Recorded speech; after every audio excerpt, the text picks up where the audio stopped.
ବନ୍ଧୁଗଣ, ଚନ୍ଦ୍ରଗ୍ରହଣ ହେଉ ବା ସୂର୍ଯ୍ୟପରାଗ, ଏହି ମହାଜାଗତିକ ଦୃଶ୍ୟ ସୂର୍ଯ୍ୟ, ଚନ୍ଦ୍ର ଏବଂ ପୃଥିବୀର ବିଶେଷ ଅବସ୍ଥାନକୁ ନେଇ ଘଟିଥାଏ। ପ୍ରତ୍ୟେକ ଦିନ ଗ୍ରହ ଓ ନକ୍ଷତ୍ରମାନଙ୍କର ଅବସ୍ଥାନରେ ପରିବର୍ତ୍ତନ କାରଣରୁ ପ୍ରତ୍ୟେକ ଦିନର ତିଥି ଓ ନକ୍ଷତ୍ର ଅଲଗା ଅଲଗା ହୋଇଥାଏ। ସୂର୍ଯ୍ୟ ଚାରିପଟେ ପୃଥିବୀ ଏବଂ ପୃଥିବୀର ଚାରିପଟେ ଚନ୍ଦ୍ର ସବୁବେଳେ ପରିକ୍ରମା କରିଥାନ୍ତି। ଯେତେବେଳେ ସୂର୍ଯ୍ୟ, ଚନ୍ଦ୍ର ଓ ପୃଥିବୀ ଏକ ସରଳ ରେଖାରେ ରହିଥାନ୍ତି, ସେତେବେଳେ ସୂର୍ଯ୍ୟପରାଗ ଲାଗିଥାଏ। ଜ୍ୟୋତିଷ ଶାସ୍ତ୍ର ଅନୁସାରେ ସୂର୍ଯ୍ୟପରାଗ ସମୟରେ ଗ୍ରହ ଓ ନକ୍ଷତ୍ରମାନଙ୍କ ମଧ୍ୟରେ ବା ଗ୍ରହ ଓ ନକ୍ଷତ୍ରମାନଙ୍କର ଅବସ୍ଥାନରେ ବହୁତ ବଡ଼ ପରିବର୍ତ୍ତନ ହୋଇଥାଏ। ଏହି ସୂର୍ଯ୍ୟପରାଗ ଆସନ୍ତା ଅକ୍ଟୋବର ମାସ 2 ତାରିଖ ମଙ୍ଗଳବାର ଦିନ ଅର୍ଥାତ୍ ଆଶ୍ୱିନ ଅମାବାସ୍ୟା ଦିନ ଲାଗିବା ପାଇଁ ଯାଉଅଛି। ଏହି ମହାସଂଯୋଗ ଦୀର୍ଘ 500 ବର୍ଷ ପରେ ଘଟିବା ପାଇଁ ଯାଉଅଛି, ଯାହାଫଳରେ ରାଶିଚକ୍ରରେ ରହିଥିବା 8ଟି ରାଶିର ବ୍ୟକ୍ତିବିଶେଷମାନଙ୍କ ଭାଗ୍ୟରେ ବହୁତ ବଡ଼ ପରିବର୍ତ୍ତନ ହେବା ପାଇଁ ଯାଉଅଛି, ଯାହାଫଳରେ ଏହି ରାଶିର ବ୍ୟକ୍ତିବିଶେଷମାନଙ୍କର ଭାଗ୍ୟ ସୁନା ଭଳି ଚମକି ଉଠିବ। ତେବେ ସେହିସବୁ ଭାଗ୍ୟଶାଳୀ ରାଶିମାନଙ୍କ ବିଷୟରେ ଜାଣିବା ଆଗରୁ ଆମେ ସବୁ ପ୍ରଥମେ ଜାଣି ରଖିବା ଏହି ସୂର୍ଯ୍ୟପରାଗ କେଉଁ ସମୟରେ ଲାଗିବ ବା ସୂର୍ଯ୍ୟପରାଗର ଗ୍ରାସ ସମୟ, ହାଣ୍ଡିଛାଡ଼ ବା ପାକ ନିଷେଧର ସମୟ ଏବଂ ଏହି ସୂର୍ଯ୍ୟପରାଗ ସମୟରେ କ'ଣ କରିବେ ଓ କ'ଣ କରିବେ ନାହିଁ, କିପରି ସାବଧାନ ରହିବେ ଏବଂ ସମ୍ପୂର୍ଣ୍ଣ ବିବରଣୀ ବିଷୟରେ। ତାହା ପୂର୍ବରୁ ଆପଣମାନଙ୍କୁ ଅନୁରୋଧ, ଏହି ଭିଡ଼ିଓକୁ ଗୋଟିଏ ଲାଇକ୍ କରିନିଅନ୍ତୁ ଏବଂ ଯଦି ଆପଣମାନେ ଏପର୍ଯ୍ୟନ୍ତ ଆମ ଚ୍ୟାନେଲକୁ ସବସ୍କ୍ରାଇବ୍ କରିନାହାନ୍ତି ତାହେଲେ ବର୍ତ୍ତମାନ ହିଁ ସବସ୍କ୍ରାଇବ୍ କରିନିଅନ୍ତୁ। ତେବେ ଆସନ୍ତୁ ଜାଣିବା। ବନ୍ଧୁଗଣ, ସୌରମଣ୍ଡଳର ରହସ୍ୟ ହେଉଛି ବଡ଼ ବିଚିତ୍ର। ସୌରମଣ୍ଡଳରେ ସୂର୍ଯ୍ୟ ଓ ଚନ୍ଦ୍ରଙ୍କ ବ୍ୟତୀତ ଆଉ 9ଟି ଗ୍ରହ ଅବସ୍ଥାନ କରିଥାନ୍ତି। ସେଥିମଧ୍ୟରୁ ପୃଥିବୀ ହେଉଛି ଅନ୍ୟତମ ଏବଂ ଏହି ପୃଥିବୀରେ ଆମେ ବସବାସ କରିଛୁ। ଯେହେତୁ ଚନ୍ଦ୍ର ହେଉଛନ୍ତି ପୃଥିବୀର ଉପଗ୍ରହ, ତେଣୁ ସୂର୍ଯ୍ୟପରାଗ ଓ ଚନ୍ଦ୍ରଗ୍ରହଣ କେବଳ ପୃଥିବୀ ପୃଷ୍ଠରେ ଦୃଶ୍ୟମାନ ହୋଇଥାଏ। ସୂର୍ଯ୍ୟପରାଗ ସାଧାରଣତଃ ଅମାବାସ୍ୟା ତିଥିରେ ଏବଂ ଚନ୍ଦ୍ରଗ୍ରହଣ ପୂର୍ଣ୍ଣିମା ତିଥିରେ ହୋଇଥାଏ। ଯେହେତୁ ଏହା ହେଉଛି ସୂର୍ଯ୍ୟପରାଗ, ତେଣୁ ଏହା ଅମାବାସ୍ୟା ତିଥିରେ ଲାଗିବା ପାଇଁ ଯାଉଅଛି। ଏହି ପରାଗ ଲାଗୁଥିବା ସମୟରେ ସୂର୍ଯ୍ୟ କନ୍ୟା ରାଶି ଓ ଉତ୍ତର ଫାଲ୍ଗୁନୀ ନକ୍ଷତ୍ରରେ ଅବସ୍ଥାନ କରୁଥିବାରୁ ଏହି ସୂର୍ଯ୍ୟପରାଗ କନ୍ୟା ରାଶିରେ ସଂଗଠିତ ହେବ, ଯାହାଦ୍ୱାରା କନ୍ୟା ରାଶିର ବ୍ୟକ୍ତିବିଶେଷମାନଙ୍କ ଉପରେ ଏହାର ଯଥେଷ୍ଟ ପ୍ରଭାବ ରହିବ। ଏହି ସୂର୍ଯ୍ୟପରାଗ ଏକ କଙ୍କଣ ଆକୃତିର ସୂର୍ଯ୍ୟପରାଗ ଭାବରେ ମହାଶୂନ୍ୟରେ ଦୃଶ୍ୟମାନ ହେବ। ସାଧାରଣତଃ ଗ୍ରହଣ ଲାଗିବାର 9 ଘଣ୍ଟା ପୂର୍ବରୁ ଏବଂ ପରାଗ ଲାଗିବାର 12 ଘଣ୍ଟା ପୂର୍ବରୁ ପାକ ନିଷେଧ ବା ହାଣ୍ଡିଛାଡ଼ କରାଯାଇଥାଏ। ଏହି ସମୟକୁ ଆମେ ସୂତକ ସମୟ ମଧ୍ୟ କହିଥାଉ। ଏହି ପରାଗ ଲାଗୁଥିବା ସମୟରେ ଖାଦ୍ୟ ଗ୍ରହଣ କରିବାକୁ ବାରଣ କରାଯାଇଛି, କାରଣ ପରାଗ ଲାଗୁଥିବା ସମୟରେ ପେଟରେ କିଛି ଖାଦ୍ୟ ପଦାର୍ଥ ନ ରହିବା ହିଁ ଭଲ। ତେଣୁ 12 ଘଣ୍ଟା ପୂର୍ବରୁ ହାଣ୍ଡିଛାଡ଼ କରାଯାଇଥାଏ। ତେବେ ଏବେ ଆସନ୍ତୁ ଜାଣିବା ସୂର୍ଯ୍ୟପରାଗ କେଉଁ ସମୟରେ ଲାଗିବ ଏବଂ ତାହା ବିଷୟରେ ସମ୍ପୂର୍ଣ୍ଣ ଭାବରେ ଜାଣିବା ଏବଂ ଏହା ଓଡ଼ିଶାରେ ଦୃଶ୍ୟମାନ ହେବ ନା ନାହିଁ, ଏହାର ସୂତକ କାଳ ମାନ୍ୟ ହେବ ନା ନାହିଁ। ସୂର୍ଯ୍ୟପରାଗ ସମୟ। ଏହି ସୂର୍ଯ୍ୟପରାଗର ଗ୍ରାସ ବା ପରାଗ ଲାଗିବାର ସମୟ ହେଉଛି 2 ଅକ୍ଟୋବର ବୁଧବାର ରାତ୍ରି 9:13 ଆରମ୍ଭ ହେବ ଏବଂ ରାତ୍ରି 3:17 ଶେଷ ହେବ ବା ମୋକ୍ଷ ପାଇବ। ଏହାର ମଧ୍ୟକାଳ ରହିଅଛି ରାତ୍ରି 12:15। ଏହି ପରାଗ ମହାଶୂନ୍ୟରେ ପ୍ରାୟତଃ 6 ଘଣ୍ଟା ଏବଂ 4 ମିନିଟ୍ ପର୍ଯ୍ୟନ୍ତ ଲାଗି ରହିବ।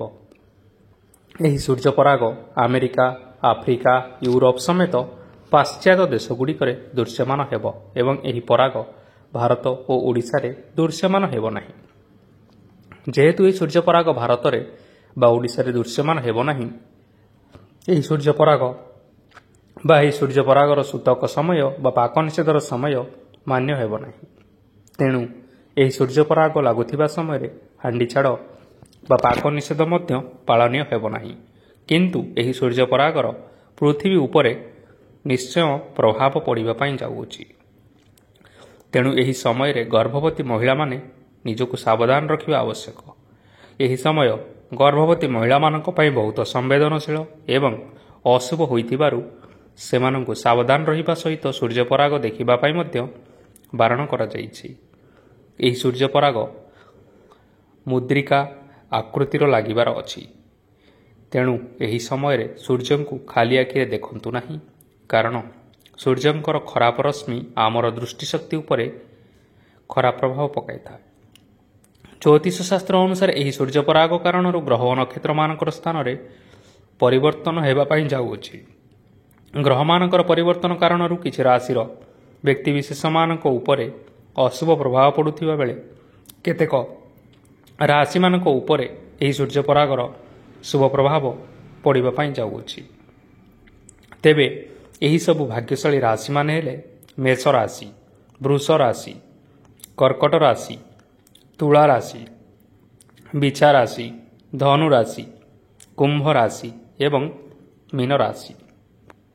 ଏଥିସହିତ ମିଥୁନ ରାଶି, ସିଂହ ରାଶି, କନ୍ୟା ରାଶି ଓ ମକର ରାଶିର ବ୍ୟକ୍ତିବିଶେଷମାନଙ୍କ ଉପରେ ଏହି ସୂର୍ଯ୍ୟପରାଗର ଖରାପ ପ୍ରଭାବ ପଡ଼ିବା ପାଇଁ ଯାଉଅଛି।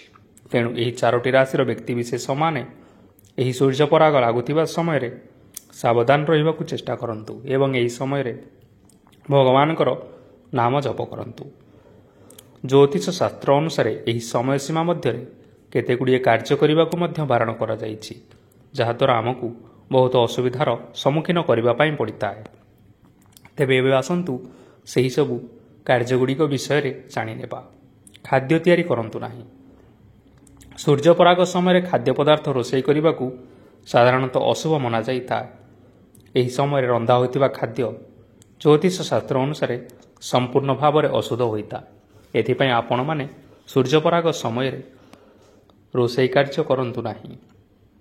ସୂର୍ଯ୍ୟପରାଗ ସମୟରେ ଖାଦ୍ୟ ଗ୍ରହଣ ମଧ୍ୟ କରନ୍ତୁ ନାହିଁ। ଏହି ସମୟରେ ରନ୍ଧା ହୋଇଥିବା ଖାଦ୍ୟ ଗ୍ରହଣ କରିବା ନିଷେଧ ଅଟେ। ଜ୍ୟୋତିଷ ଶାସ୍ତ୍ର ଅନୁସାରେ ସୂର୍ଯ୍ୟପରାଗ ସମୟରେ ରନ୍ଧା ହୋଇଥିବା ଖାଦ୍ୟ ଖାଇଲେ ଏହା ଆମ ଶରୀର ଉପରେ କୁପ୍ରଭାବ ପକାଇଥାଏ। ତେଣୁ ଗ୍ରହଣ ହେଉ ବା ସୂର୍ଯ୍ୟପରାଗ, ଏହି ସମୟରେ ଶୁଖିଲା ଖାଦ୍ୟ ବା ଫଳମୂଳ ଇତ୍ୟାଦି ଆପଣ ଖାଇପାରିବେ। ଗର୍ଭବତୀ ମହିଳାମାନେ ସତର୍କ ରୁହନ୍ତୁ। ସୂର୍ଯ୍ୟପରାଗ ସମୟରେ ଯେଉଁ ମହିଳାମାନେ ଗର୍ଭବତୀ ଅଛନ୍ତି ସେମାନେ ଘର ବାହାରକୁ ଯିବାକୁ ସମ୍ପୂର୍ଣ୍ଣ ନିଷେଧ କରାଯାଇଛି। ସୂର୍ଯ୍ୟପରାଗ ସମୟରେ ଯଦି ସୂର୍ଯ୍ୟର ରଶ୍ମି ବା କିରଣ କୌଣସି ବି ଗର୍ଭବତୀ ମହିଳା ଉପରେ ପଡ଼ିଯାଏ, ତେବେ ତାହାର ଗର୍ଭର ପ୍ରଥମ ଶିଶୁକୁ ଶାରୀରିକ ଦୋଷ ଲାଗିଯାଇଥାଏ, ଯାହା ଭବିଷ୍ୟତରେ ବହୁତ ବଡ଼ ସମସ୍ୟା ମଧ୍ୟ ସୃଷ୍ଟି କରିଥାଏ। ତେଣୁ ଗର୍ଭବତୀ ମହିଳାମାନେ ଏହି ସମୟରେ ସାବଧାନ ରହିବା ସହିତ ଘରୁ ମଧ୍ୟ ବାହାରନ୍ତୁ ନାହିଁ। ସୂର୍ଯ୍ୟପରାଗ ସମୟରେ କୌଣସି ଶୁଭ କାର୍ଯ୍ୟ କରନ୍ତୁ ନାହିଁ ଏବଂ କୌଣସି ଶୁଭ କାର୍ଯ୍ୟ କରିବା ପାଇଁ ମଧ୍ୟ ଗୃହ ମଧ୍ୟରେ ଆଲୋଚନା କରନ୍ତୁ ନାହିଁ। ଏହାଦ୍ୱାରା ଆପଣଙ୍କର ପରିବାରରେ ଅନିଷ୍ଟ ହୋଇଥାଏ। ସୂର୍ଯ୍ୟପରାଗ ସମୟରେ ଠାକୁର ପୂଜା କରନ୍ତୁ ନାହିଁ। ଏହି ସମୟରେ ଠାକୁର ଘରକୁ ସମ୍ପୂର୍ଣ୍ଣ ଭାବରେ ବନ୍ଦ କରି ରଖନ୍ତୁ ଏବଂ ସୂର୍ଯ୍ୟପରାଗ ସମୟରେ କୌଣସି ବୃକ୍ଷକୁ ସ୍ପର୍ଶ କରନ୍ତୁ ନାହିଁ। ସୂର୍ଯ୍ୟପରାଗ ସମୟରେ ଅନ୍ନଦାନ କରିବାର ଉତ୍ତମ ସମୟ ମନାଯାଇଛି। ଏମିତି କୁହାଯାଏ କି ସୂର୍ଯ୍ୟପରାଗ ସମୟରେ ଅନ୍ନଦାନ କରିଲେ ଶରୀରରେ କୌଣସି ରୋଗ ହୋଇନଥାଏ। ସୂର୍ଯ୍ୟପରାଗ ଶେଷ ହେବା ପରେ ସ୍ନାନ କରିବା ଓ ପିନ୍ଧିଥିବା ବସ୍ତ୍ରକୁ ଧୋଇ ନେବା ଉଚିତ ଏବଂ ନିଜ ଘରେ ଗଙ୍ଗାଜଳ ଛିଞ୍ଚନ କରି ପବିତ୍ର କରିନେବା ଉଚିତ ଏବଂ ଏହାପରେ ନିଜର ସାମର୍ଥ୍ୟ ଅନୁସାରେ କିଛି ଭୋଜନ ବା ଅର୍ଥ ଦୁଃଖୀ ଓ ଦରିଦ୍ର ଲୋକମାନଙ୍କୁ ଯଦି ଆପଣ ଦାନ କରିବେ, ତାହେଲେ ଆପଣଙ୍କର ସମସ୍ତ ପାପ ନାଶ ହୋଇଯିବ।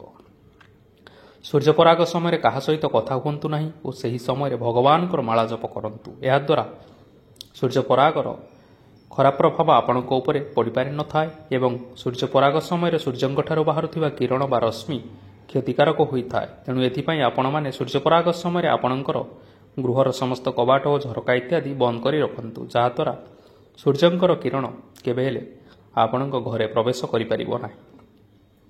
ସୂର୍ଯ୍ୟପରାଗ ସମୟରେ ଶାରୀରିକ ସମ୍ପର୍କ ରଖନ୍ତୁ ନାହିଁ। ଏହି ସମୟରେ ନକାରାତ୍ମକ ଶକ୍ତିର ପ୍ରଭାବ ଅଧିକ ରହିଥିବା ହେତୁ ବିବାହିତ ପୁରୁଷ ଓ ମହିଳାମାନେ ଶାରୀରିକ ସମ୍ପର୍କ ରଖନ୍ତୁ ନାହିଁ। ଏହାକୁ ଜ୍ୟୋତିଷ ଶାସ୍ତ୍ରରେ ଅଶୁଭ ମନାଯାଇଛି। ଏହାଦ୍ୱାରା ଆପଣଙ୍କର ସମ୍ପର୍କରେ ଫାଟ ସୃଷ୍ଟି ହୋଇଥାଏ ଏବଂ ଏହାର କୁପ୍ରଭାବ ଆପଣଙ୍କର ସନ୍ତାନମାନଙ୍କ ଉପରେ ପଡ଼ିଥାଏ। ତେବେ ବନ୍ଧୁଗଣ, ଆପଣମାନେ ଏହି ସୂର୍ଯ୍ୟପରାଗ ସମୟରେ ସମ୍ପୂର୍ଣ୍ଣ ନିୟମ ବିଷୟରେ ଜାଣିବା ପାଇଁ ପାରିଲେ। ତେବେ ଆଶା କରୁଛୁ ଆପଣମାନଙ୍କୁ ଏହି ଭିଡ଼ିଓଟି ପସନ୍ଦ ଆସିଥିବ। ପସନ୍ଦ ଆସିଥିଲେ ଏହି ଭିଡ଼ିଓକୁ ଲାଇକ୍ କରିବା ସହିତ ଆପଣଙ୍କ ପ୍ରିୟଜନମାନଙ୍କ ସହିତ ସେୟାର କରିନିଅନ୍ତୁ। ଏଥିସହିତ ଆପଣଙ୍କର ମତାମତ ଆପଣମାନେ କମେଣ୍ଟ ବକ୍ସରେ ନିଶ୍ଚୟ ଦିଅନ୍ତୁ। ଧନ୍ୟବାଦ।